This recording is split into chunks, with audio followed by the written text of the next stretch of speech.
Today we're gonna be building an off-the-grid PC that's gonna be really good bang for buck. Jackson, I think the bombs just dropped.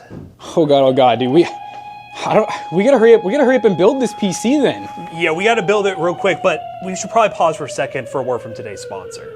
PC Bros is today's sponsor, which is our PC selling business. As you can see, we're in our storefront right now. We're gonna show you guys some of the stuff you can get up front at pcbros.tech. First off, we got PCs ranging anywhere from a couple $100 all the way to a few $1,000s. You can actually come in person or shop online today. And if you do come in person in Louisville, Kentucky, you have access to all these great deals on peripherals and a bunch of other cool tech that we don't list on the website. And if you don't want to spend any money, check out twitch.tv/toastybros because we do give away a PC every single month in collab with pcbros.tech. So check out pcbros.tech today. Use code TOASTYBROS on checkout to save 3% on your next purchase. Now, let's dive into the video, shall we? So guys, we're building the DoomsDay PC. This is going to be a PC that's supposed to be waterproof and completely off the grid, running on its own power. Now, in non-traditional Toasty Bros fashion, this isn't a gaming-focused PC. It's designed to be survival-focused, where the worst is happening and you need some way to connect to a computer that can give you information and or life-saving measures that you can utilize in a doomsday scenario. So we parted together this PC that's going to be pretty cool. So to kick things off, we gotta have a case. We gotta have something that is industrial, something that can take a fall, something that can get water on top of it without ruining all of our stuff, because this thing's gonna be jam-packed with survival stuff. We're not just gonna, grab a PC and then just put like an OS on and be like, it's a survival PC. This thing's supposed to be able to run on solar. It's supposed to have radio inside, flashlights, and even some things that may help you in a survival type situation. I love the branding. Yeah. I couldn't afford Pelican, so I got Magia. So this is their desert tan version, and it's supposed to be like fully waterproof. It's a Pelican style case. When you guys know about these, they're pretty heavy duty. By the way, the total for everything that you're gonna see here is around $500-ish. So yeah, we're gonna be putting in a Raspberry Pi PC or a Raspberry Pi board into this. It's kind of the hearts of it. So this is the Raspberry Pi 5, and we got the little starter kit that you can get on Amazon. Yeah, and this one just was the best deal because you guys probably have seen anything PC related, it's gone up a lot in price. Raspberry Pi has really gone up. For some reason, the 8 GB model was actually still a really good price on Amazon. Now you can go the Latte Panda route if you want to go more Windows focused, but we are going Linux here, so Raspberry Pi makes a whole lot of sense. We're gonna be installing Ubuntu onto this Raspberry Pi because we actually found a guide that is a survivalist guide using a Debian-based Linux distro, which Ubuntu is one of them, and we're gonna be following that when putting all this together. All right, we got one piece here. What we got next? Okay, so we need power, of course. We're gonna be charging this thing up with solar panels, spoiler, but we do need a battery to power everything inside the system, and that's where this Ugreen 145-watt, 25,000 milliamp hour battery comes in. Yeah, this thing, it was pretty serious. I mean, we know Ugreen's a pretty good brand. Cheaping out on the battery bank isn't the greatest idea, and we needed something that could definitely deliver and handle charging with some pretty high wattage, and I wanted something that had like multiple USB outputs as well. Now the idea is we use this battery bank as the main power. Obviously, when we don't have sunlight to power these solar panels, we're not really gonna be charging it, so we need to be able to hold some charge somehow. So then that's where the solar panels come in, which we do have the S60, which these are 60-watt solar panels that will plug into our battery bank to then charge up the battery so we have power. This should fit inside of the Pelican case. Screen here, which we do have an actual screen. We'll have all of the meat of things in here, like the keyboard, the Raspberry Pi, some of the extra survival gear, and then this should be able to, it folds open, and this should be able to fit in here, maybe behind the screen or something, so that when you're not charging, you can have it stowed away. But when you need to charge, I bought a really long cable so you can run it outside. Now the screen, I'm gonna be honest with you, I'm scared. It has the Amazon sticker on it, which normally means it's been opened before. Renewed. So let's see what happens here, but you went with an AOC portable monitor. Pretty standard, 1080p, 60 hertz. In survival mode, we don't need to waste high refresh rate. We just want the most power efficient option possible. And yes, this has been opened before. So let's see what we got inside here. Okay, the back of the screen. Open. It looks really open, Amazon, like very used. And I definitely didn't buy Amazon Renewed. No, I definitely didn't. The screen looks actually new still though. Fingerprints. Maybe it's fine. We'll see, we'll figure that out. We're gonna get everything hooked up, do the first power on, and then it's gonna be a shattered screen. But fitment wise, you kind of get the idea. Yeah, and don't worry, there's gonna be some good modifications done with this. We're not just gonna like throw this in the case and go, it's a survival PC. Another thing that will go with the Raspberry Pi is obviously a micro SD card, which we're gonna be using for storage. And then the other additional thing is this. This is a multi-functioning hand-cranked radio. So this thing can actually run on its own without the battery. You can hand crank it, and it comes with a light built in. Yeah, so this is like one of those things where it's talking about like kind of like a multi-tool. It's just kind of fun. Oh, it has solar panel on it too. It's solar powered. Yeah, this thing's actually kind of like,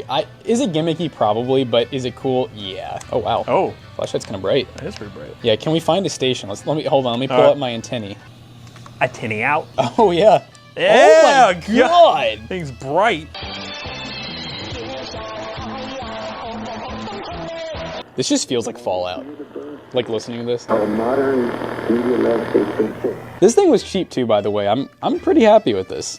What else we got? All right, now we have the keyboard, because obviously we got to be able to control our PC somehow, and we have the Artec Universal Backlit Keyboard, which Jackson mentioned. This is one of the keyboard like trackpad combos that is very similar, should be close to identical to the one PC we bought off Facebook Market a while ago that we called the Bomb PC, because it was a very custom built PC with a ton of batteries in it. Similar concept here, but it is a bit of a low profile one, and I saw it has like some backlighting on. So there's backlighting. Look at the backlighting. Wait, hold up. Kind of heat. Like everything needs to not, I don't want batteries. And like batteries go bad, they have a shelf life, and once they do go bad, they might corrode. USB-C. Another USB-C. So everything can be powered, and that is pretty much everything. In terms of fitting everything into this case, obviously it's gonna be a bit of a project. Jack's gonna be doing some planning to get everything set up, but we do have all our tech for Doomsday survival. We gotta hurry up before the next bomb hits. So first things first, we had to make sure that everything actually fit inside of the case. It does prove that obviously the concept will work. Everything is not too long or too tall or anything to fit. And actually all of this fit even with the foam in the bottom here, which obviously is optional. You can take all the foam out. It did come with a few more pieces. I think the first thing that we should do is basically go ahead and build our Raspberry Pi, because it's gonna go inside of this RasTech case. This was bought as a kit on Amazon, so we might as well go ahead and put this together. All right, here's our little Raspberry Pi. We got our micro SD card slot in the bottom here. And what's nice about these is they do come with Wi-Fi built in. I think Bluetooth as well, but let's go ahead and start putting this together. Now this one actually does give us some cool stuff. Like we actually get active cooling, not passive. Active's always nice. It makes a little bit more noise, but it does do the best with the heat. All right, and they show us where to put all of these pads. What's nice is these are, for the most part, reusable, as long as you don't like rip them or get them too smashed or anything. Okay, fan is plugged in. Now, so it's gonna go like that. That feels right. And we'll take this one. So then we take a little push pin and, oh yeah, just like that. Okay, that looks pretty cool actually. Honestly, more secure than I thought it would be. So we got both of our little push pins in there. I think just having those thermal pads along with like the heat sink and the fans are already gonna do this thing wonders. This is gonna go like that. Let's throw a couple screws in here. We're using the tiny baby included screwdriver. There's 1, 2, 3, and 4. Now we're doing things proper around here. So we got a little bit of breathability in the top. I mean, actually pretty good. We got access to all of our ports. Nice little black box. I think I'm ready to go ahead and figure out the screen situation since we got our Raspberry Pi here ready. So I'm thinking I want to keep it recessed, like towards the back of the case. This whole entire monitor comes out of that little leather case. It does have a couple of screw points here. We could just tap it straight into the back of this case. It is just plastic, super easy to drill through. It does obviously beg the point of waterproofing, but if we just use some stainless steel bolts and then we put some silicone around them before we put them in, it'll be just fine. Or we could even use rubber gaskets, rubber grommets, whatever you want to call it, O-rings. We could use any of those, and I think the waterproofness will be just fine. Just like with any of these projects, I'm realizing I gotta order more stuff. So the first thing I noticed is both of these straight connectors just aren't gonna work. We're gonna get a right-angled USB-C adapter and a right-angle, I hope I can find one of these, but mini HDMI to micro HDMI. Okay, so I'm just putting the micro SD card in. But here is our little SD card popped in there. 256 gig. These things have gone up. I mean, anything involving RAM, storage, VRAM, basically just anything that has a gigabyte in the name has gone up a lot. So even this little 256 gig SSD or SD card was more than, I think double they used to be. So yeah, that's fun. Doomsday, right? We might as well see if some stuff works here. So monitor's not doing anything at the moment. I will say I am using a pretty jank little cable here that's like really skinny. I don't think this thing should need too many watts. Let's try this. We'll try our really thick HDMI cable here, or not HDMI, USB-C. I just want to see this thing actually like, okay, so that turns on. We're definitely gonna need more USB-C cables. And I think we're gonna have to do some not very fun splitting. I mean, I feel like we need at least, yeah, we're gonna need like at least one extra USB-C out. Our Raspberry Pi should not need many watts at all. It's like 15 watts, so this should power it. So it seems like as soon as the Raspberry Pi gets power, yeah, okay, it works. Turns on. Monitor looks actually pretty good. So it has like I forget the Raspberry Pi. I don't know if they always did, but I think now they actually have like a BIOS. So this is the BIOS essentially. So far, so good. We need to get the cables, the adapter cables that we need. Really the majority of it. Other than that, it's just gonna be fabricating a bunch of stuff. All right, first little easy mod done. I basically just took some of that foam. It's not the prettiest cut, but you can just use the sharper the knife, the better the cut. And inside here, we have the pieces I was saying we can take out. I just made this to where it's like the perfect size pedestal for the keyboard. And obviously this monitor, since it's gonna be recessed, should clear the keyboard just fine. If it doesn't, we'll just basically have to take some height off of this. I'm not gonna glue anything down for now. And then now we have this nice recessed area down here where we can even take pieces of foam out to make it even deeper.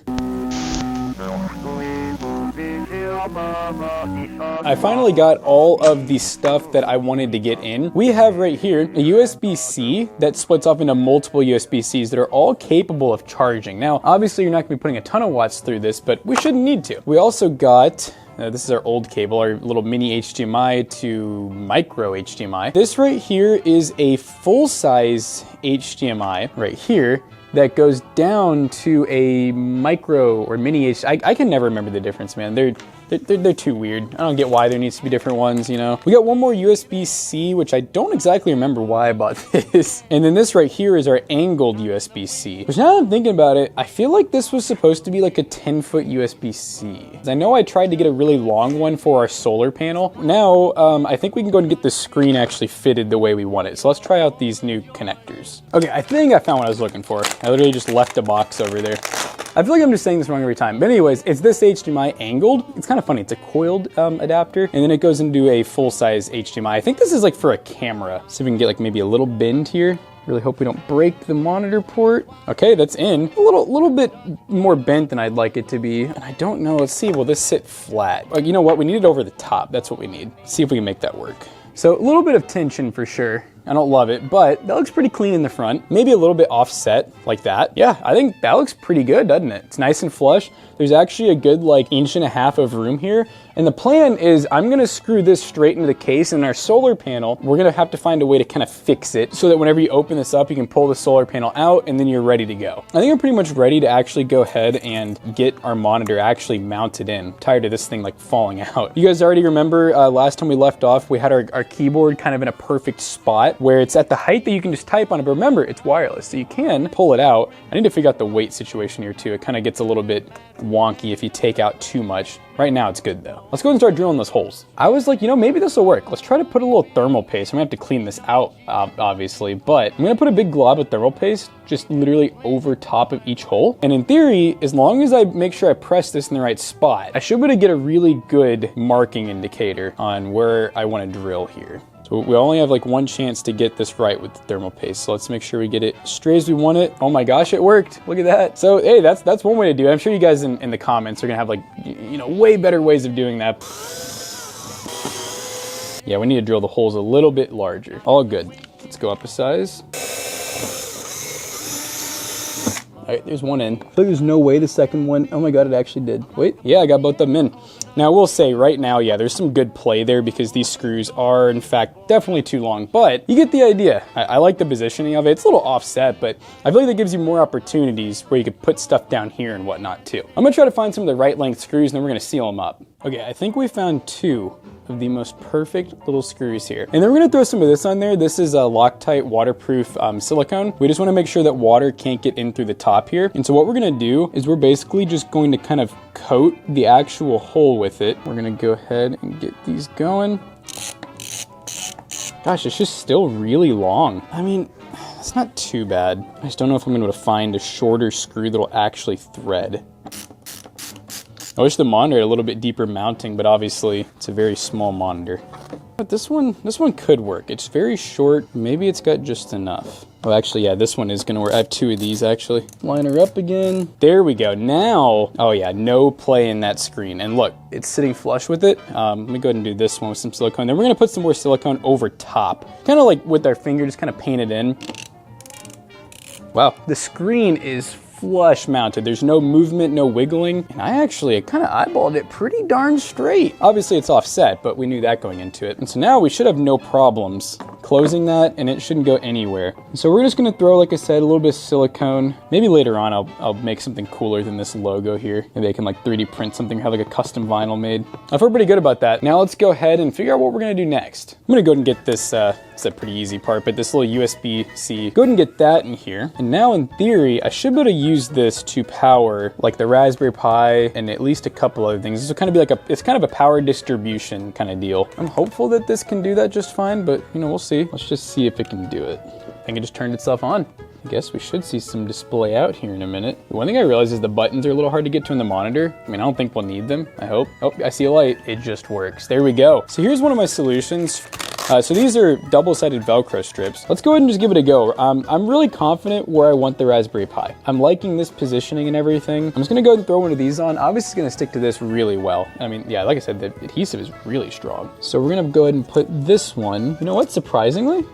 It sticks to the fabric pretty well. Not as strong as it is on like plastic, but it's sticking. So now let's see, can we go ahead and kind of trying to hide these cables a little bit too. I might worry about that in a minute. Let's just see if this sticks. That sticks, but it doesn't look terrible right now. Let's go ahead and keep on going. All right, after a short trip to Lowe's, we have some M5 by 0.8, and these are 40 millimeters. So what we're gonna do is we're gonna run these through the back. So they're gonna basically stick out through these holes. And then, this part's a little crude, but honestly, I don't wanna put too much more thought into it. We have wing nuts. So these are like hand tightened wing nuts. And the idea is this is actually already almost like staying in on its own. So I'm thinking with these just hand tight, I don't think this will fly out, but worst case, I'll add like some little, you know, maybe like a Velcro piece up here so it's kind of wedged a little better. And actually, fun fact, this kind of smooth material isn't even touching the screen. It's actually on the top of the bezel. So it almost would be like a screen protector too. And I'm pretty happy with the positioning that it's in right now. I'm basically gonna mark my holes with this. All right, now we can take this out. I'm just gonna say YOLO and just go ahead and screw right by the monitor. We'll use this one first, and then we'll use the masonry bit to make the hole a little bit larger. Oh. Boom. We're gonna go ahead and put these through. I'm just trusting that I got those holes in the perfect spot. And then I have these. These are a nylon locking nut. And these will be really good to make sure that we don't accidentally unscrew those once we get them in, because we want these screws to basically be like studs. We want them to be nice and stiff. I'm gonna put some silicone on right after I screw this in. I don't know if you guys can see this. It's like hitting the top, so it's going in a little crooked. Let's just see if I can get it tight enough. Maybe it'll straighten itself out. Excessive force might fix your problem. I think if excessive force may have been in our favor today. That's actually pretty straight. It might be a little crooked, but we can work around that. This other one's not on a hump at all, so this other one will be nice and smooth. Thumbs up for power tools, man. So now we have our little stud sticking out here. Wow, this one's way more crooked than I thought it was. Oopsies. Yeah, not quite. Okay. Let's fix this one, but I think you guys are starting to get the gist here. There we go. Okay, maybe with a little bit of finesse. Yeah, it does it with a little bit of finesse. Still might need to work on that a touch more. And basically just pretty quickly, I'd say. You know, it's not gonna be the world's fastest, it's like a quick release, but what's nice part is it's like variable tension. So as it starts to kind of get a little bit easier taking it out, you can adjust this so that it doesn't just fall out. And hey, getting it off, pretty quick, flies right out. All right, we're gonna need more Velcro, but the top was kind of sagging. I mean, it would have been fine, but it just didn't look the most professional when you closed it. So I just added some Velcro up top here. So God, the only downside, this Velcro is like a little too strong and it left. Okay, back to the drawing board for that part. Okay, so I think my solution for the screen trying to fall, or not the screen, but the solar panel trying to fall out, I'm gonna take another screw, another bolt, a little bit shorter one, and basically it's gonna come through the top and stick out like this, to where you kind of put it in at an angle. There will be a nut a little above here to where it can't pull out. And if you don't know what I mean, just watch. Probably really hard to see, but this little nut up here should, yes, okay, it at least stops what I'm trying to stop, which is the top part from coming out. And now for this bottom part, this Velcro stuff is good, but it's too strong, so it just like rips off of whatever the weaker surface is. All right, I'm gonna have to think on this one. Okay, so I finally figured out, I think a pretty easy, simple fix for this. This actually came off of this case. It was sitting like right here. I think it's like a nameplate area or something, I don't know. And so I kind of had the idea, I'm like, I just need to stop this from opening. So what I'm thinking is, this is flexible. It's probably hard to tell, but as you can see, yeah, you can see on camera, I'm moving it up and down. I'm kind of thinking about barely having it cover to where if you pull up, you can open it still. And then whenever you're ready to actually pack this thing up, because of gravity, it's gonna be pushing down on this piece. So literally, I think I'm just gonna epoxy or just glue this or similar. If I have some orange filament, I'll 3D print something cooler looking, but I think this is a pretty like simple and just straightforward solution. 3D print is done. Let's go see if it works. Okay, so we got our 3D print done. Yeah, that'll work great. So we want to make sure that when I glue this, it's kind of like, because you got to remember, it's going to be gravity, so it's going to be facing down. And I want to try to get like right on the edge to where it's almost like hard to open. So right about there. I'm going to get this lined up. What I'm going to do is I'm going to use epoxy for this one, and I'm going to really scuff this surface because this plastic is very smooth, and I want this epoxy to like really bite so that we don't have to worry about this like ever coming undone. We're going to use some clear weld. This stuff tends to hold pretty dang well. We don't really need too much here. And now I'm just going to use one of our little glob mop Q-tips and really mix this up good. And I guess actually we'll just apply it straight to this so we make sure we cover the full surface. Because like I said, I really don't want this thing ever coming off. And I printed this in PETG if you're curious, which is a pretty strong filament. It's UV resistant, it's fairly heat resistant. So even if this case sits out in the sun, this shouldn't melt or warp. Perfect. So right there, as you guys can see, I'm able to pull it up without it hitting this. I don't think this will have any problems just curing on its own. We're just gonna let it sit for probably a day, and then it should be nice and good to go. So where we left off was we got this piece right here, this little 3D print epoxied on, and it looks like it's going to work just fine. We also did silicone the back of the extra 2 screws that we added, so everything is still fully waterproof. Let's go ahead and get this in. One thing that's a little odd is the weight of the case makes this a little, oh yeah, I forgot to. We got this screw in as well, so you kind of put this at an angle, get this in, and that'll make it to where none of this should pop out now. Let's double check though. So throw on our wing nuts here. It looks good. So notice how none of this is falling. Let's double check that we can close. Didn't even really need to apply any pressure or anything. I think right now, basically everything is probably just pretty tight clearance. I mean, because you can see this knob here, the top of the keyboard, it probably slightly pushes up on this, which is great. That's kind of what I'm going for. Everything is in with Velcro at this point, minus our little bag here, which I don't think the bag really needs to be Velcroed in. And inside the bag, I just have some extra cables, but we did get some new cableage in, more cables. One of the things I got shorter USB-C cables because I felt like some of these were just way too long. They were kind of like overdoing it. So I did get this angled USB-C to straight USB-C adapter. And the reason I got that was our battery bank, the way that it goes in here, it was pretty uncomfortable, the amount of bend that it had. So once we plug this in, there we go. So now you guys can see we got that USB-C tucked in there. This looks way more comfortable. It's not as bent. So you can see now with this guy here, this is an in and an out USB-C, which is really cool. This battery bank, I like how you can, it's omnidirectional. So this port here will charge, or so you can charge the battery bank, or you can charge or power whatever device you want. And I did finally get this in, which I thought I'd already ordered, but this is a USB-C male and female adapter. So this is 10 feet. And the idea behind this is whenever you want to charge this bad boy, you're going to take this, you're going to unwind this, and then you plug this in into the solar panel. So you can have the solar panel about,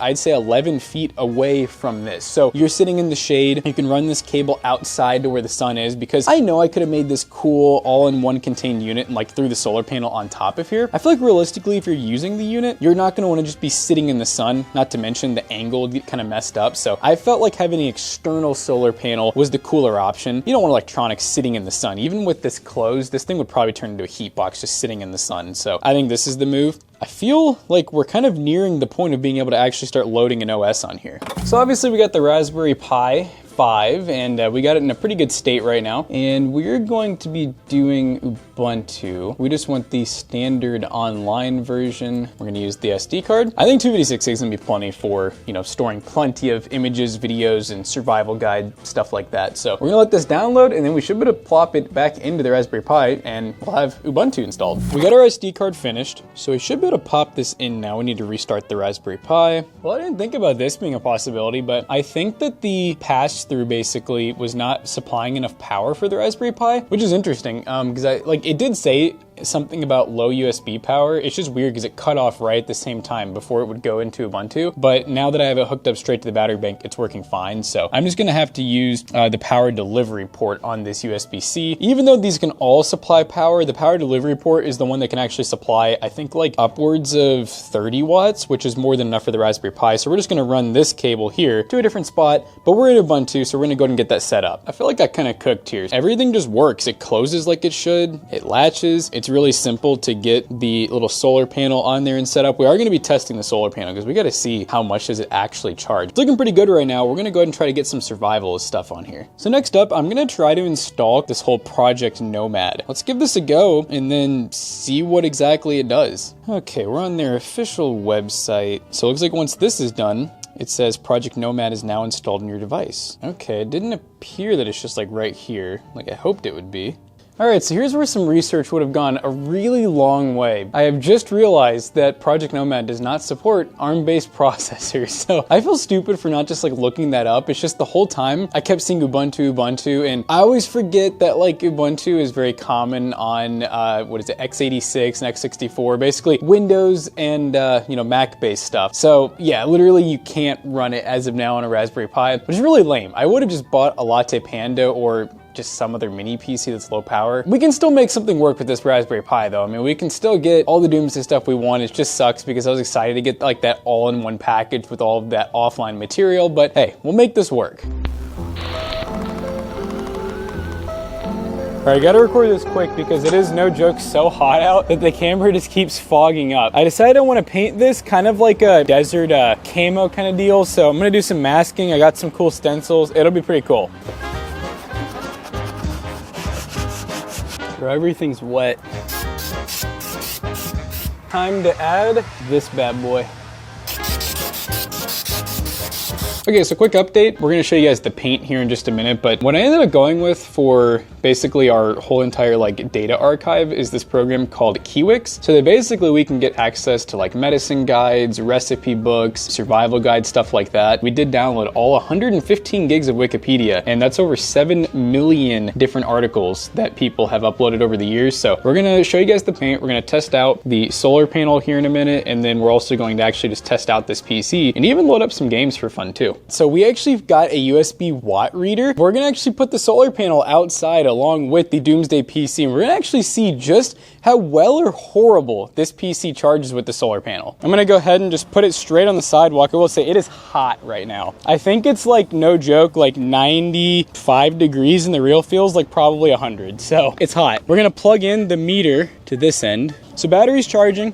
That's on. We're at 18.5 and we're charging at 1.6 amps. So that's actually really good. Supposedly this panel will do up to 60 watts, I believe. And this is some pretty dang good sun right now. I mean, it's very direct. So I think, you know, between the cable being this long and whatever the power brick will actually, our little battery bank, whatever it'll charge at, I think we're pretty much there. So, hey, if we're getting close to 30 watts charging, that's really good. This thing will charge in no time. And obviously we could use this to also charge things separately if we needed to as well. But I'm really liking it. Honestly, we could even get away with the longer cable probably, just with the, we might have a little bit of voltage drop, but I can handle that. All right, Jackson, so you've been working on this thing for a while now. I gotta see, this thing's look pretty sick. Yep, so right now it is fully done and it's in like its portable state, its waterproof state, which is pretty sick. So we obviously got a textured paint on here. I 3D printed a stencil with some toast and a little radioactive logo, just spray painted through it. Pretty tight latches here, so you don't have to worry about it like coming open. You can even lock it too if you got some top secret info on here.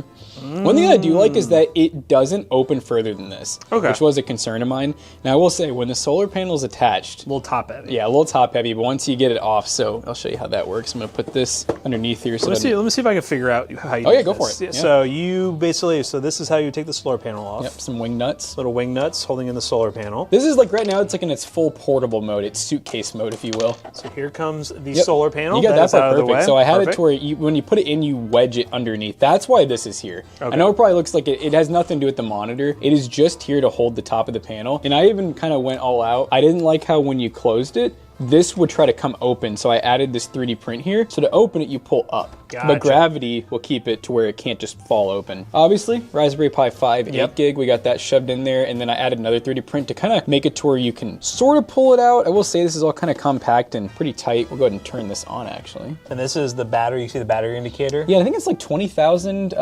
milliamp hour battery. And I did run this little hub here. So this hub is kind of like it's for charging. It doesn't actually connect to the Raspberry Pi. It's so that you can plug multiple things in. So like here's the monitor. I think here's the Raspberry Pi plug. This would be for your charger here. So it's a 10-foot cable. Okay. This goes straight to the battery bank. Cool. So you'll plug that in, and then I showed, this thing actually put out like 30 watts of solar power. It's pretty cool. This is really probably like the least coolest thing in this whole bag, but basically we just got a bunch of extra cables, but one of the cables that they give you, this is for the solar panel. You can charge like LiPo batteries and stuff like that. Nice. It even has this. This is 12 volt for like a car battery. So if you had like a little portable battery, you need to jumpstart a car, you could actually solar charge your car. It's gonna take a while. Of course we got the radio. This thing's just fun. And it's just running Ubuntu, latest version. 1080p. So it's like installed, you got Steam, you have this game, Zero AD. Yes. Yeah, and so I'm gonna show you, I'm gonna have Matt actually play the games, because I think that's, you're gonna be bored if you're into the world, you know, and you're just waiting. You might as well play some games. You're just waiting for the inevitable. You're just waiting to die. So this is a program called Kiwix, and this is like probably the biggest offline database program there is from what I could find. And you basically go through and download individual things that you want. There's like over 1,000 to choose from. And so you can see like here, for example, let's say we need to know some medical stuff. So you press open. Let's just do like, all right, ear, nose, throat. That can't be that bad, right? And so it's actually kind of like it's basically Wikipedia. It's a Wikipedia layout. But speaking of Wikipedia, Matt, I downloaded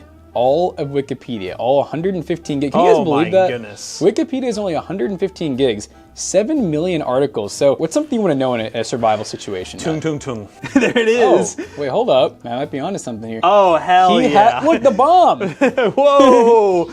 Yeah, so literally anything that Italian brain rot. It's really cool. We even downloaded some videos. We have like some TED Talks that are about resources, a bunch of recipes. It's how to rebuild civilization, which is pretty funny. Another medical library. And then these are actually maps, which I will say for some reason, and someone in the comments can let me know, I could not figure out how to get the map working. I think I'm missing something because I don't think the US is a dead dodo bird. No, well, I mean, if you're using this, the US might be a dead dodo bird. But yeah, so that's really cool. The whole reason they designed this was for all the places in the world that don't have internet or stable internet. This is a way that you can get everything offline and be able to teach yourself or just know what you gotta know. But what about the gaming? This thing is a little slow, by the way. It's gotta rev up, you know what I'm saying? You got all the time in the world when the world's over. It's on an SD card, so. Yeah. And by the way, we are fully on, we have no power going to this right now. We have a box back here, but. Let's make that clear. Yeah, the whole time I've been using this thing, I've basically not had it hooked up to power. Okay, cool. Obviously a touchpad is not the most ideal way to play this, but it works. It runs. Hello, everybody. Look at this music is Look amazing. Look at his peoples. Look at my peoples.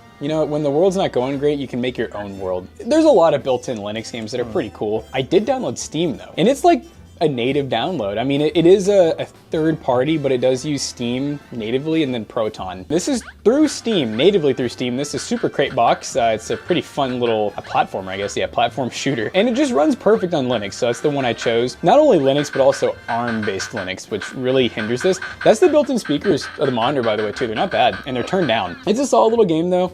And if you hit enter, it closes, apparently. Don't press enter. Don't press enter. It closes the game out. My goodness. But one thing that's cool, too, that we were looking at is we have only dropped 1% since we started doing this whole video segment. So it's been on now for about 20 minutes, I guess. Let's go down to the Ohio River real quick and toss it. Yeah, we'll be like, do you want a short of us tossing this in the river for someone to find? You know how people do the cache in the trees? Let's just go find it, throw it in the river. So guys, this was a really fun project and we hope you guys enjoyed it. Let us know down below if you want to see anything else that's kind of interesting, fun, hard to make. And we appreciate you guys watching through this whole video. So if you guys want to buy anything for today's video and copy it yourself, links down below, be affiliate links, they will help us out. And yeah, this is a fun project. Again, this isn't in the gaming space. It's something that's more real life useful and not too difficult once you get everything put together. You can make one yourself and go even crazier with the mod, or as simple as you want. And I think it's a pretty cool experiment for someone at home to give a go. So as always, we hope you guys enjoyed today's video. If you did, make sure you check out our other 2 YouTube channels and also our twitch.tv/toastybros. Do not forget to like, comment, and subscribe. Wait, Jackson, I think I hear the bombs dropping again. See you guys in the next one, or not. Get it ready. So stuff like this we do sell at pcbros.tech. Even the most obscure things you guys see in the video, it's usually there. pcbros.tech. As long as the world's still around, PC Bros will be as well. Use code ToastyBros on checkout. You will save 3% of your next purchase. See you guys later. Goodbye.